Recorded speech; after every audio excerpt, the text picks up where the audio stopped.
की नगरी श्रीलंका से चलकर अयोध्या धाम पहुंची है चरण पादुका यात्रा और 20,000 किलोमीटर से ज्यादा की यात्रा करके ये चरण पादुका अयोध्या पहुंची और इसका मकसद है कि जहां जहां से लोग राम से जुड़े थे वहां राम दरबार राम जो है वो दोबारा नहीं जा सके और वो काम अब किया जा रहा है।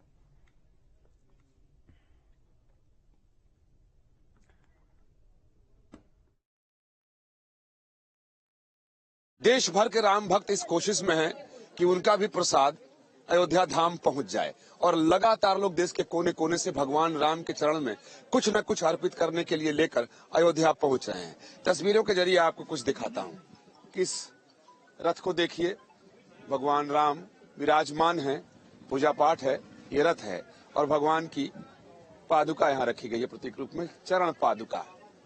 ये कहाँ से आया है, क्यों आया है, इसका क्या महत्व है, ये सब कुछ हम जानते हैं।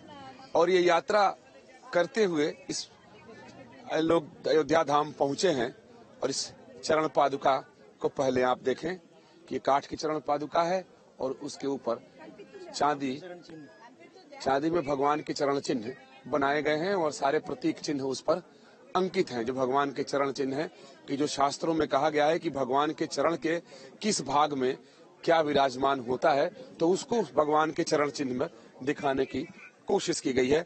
महाराज जी, न्यूज नेशन में स्वागत है आपका।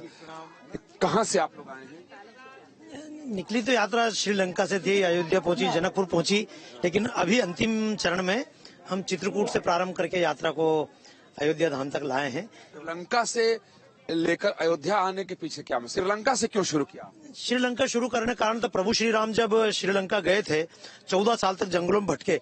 उस समय होटलें नहीं हुआ करती थी, धर्मशाला नहीं होती थी, कोई ऐसे रुकने खाने का स्थान नहीं था। तो 14 साल तक प्रभु राम को किन्ने भोजन कराया, कहाँ रुकने का मौका मिला, किन्ने उनकी सेवा की। अयोध्या से उनके साथ कोई लड़ने नहीं गया था, वनवासियों ने उनके साथ लड़ाई की। लेकिन आज वही वनवासी नक्सलवाद के रूप में खिलाफ है, वही दक्षिण भारत अगर आप जाओ तो भाषा का आंदोलन चल रहा है। मेरे मन में 30-40 सालों से पीड़ा थी, तो उसका एक कारण मुझे समझ में आया। जैसे नेता लोग चुनाव को पहले घर घर जाते हैं लेकिन बाद में चुनाव के बाद नहीं जा पाते हैं, राम ने जानबूझ के नहीं किया, लेकिन भरत जी ने अल्टीमेटम दिया था कि अगर एक दिन भी लेट हुआ तो मैं अग्नि में प्रवेश कर लूंगा। तो प्रभु श्री राम को लौट के आना पड़ा। उसके बाद राम कभी केवट के वंशज से, शबरी के वंशज से, जटायु के वंशज से कभी मिलने नहीं जा पाए। तो हमारे मन में एक पीड़ा थी, एक कसक थी कि प्रभु श्री राम का जो काम छूट गया है उस काम को हम पूरा करेंगे। रथ को देखे, भगवान का दरबार भी है, पादुका भी है, चरण चिन्ह भी है और जहाँ जहाँ भगवान गए थे वनवास के दौरान वहाँ के जल भी हैं और ये लगभग 20 से 22,000 किलोमीटर की यात्रा करके ये रथ अयोध्या धाम पहुंच गया है। श्रीलंका से इसकी शुरुआत हुई थी और अयोध्या धाम में इस यात्रा की समापन हुई है। वीडियो राज साथ विकास चंद्र।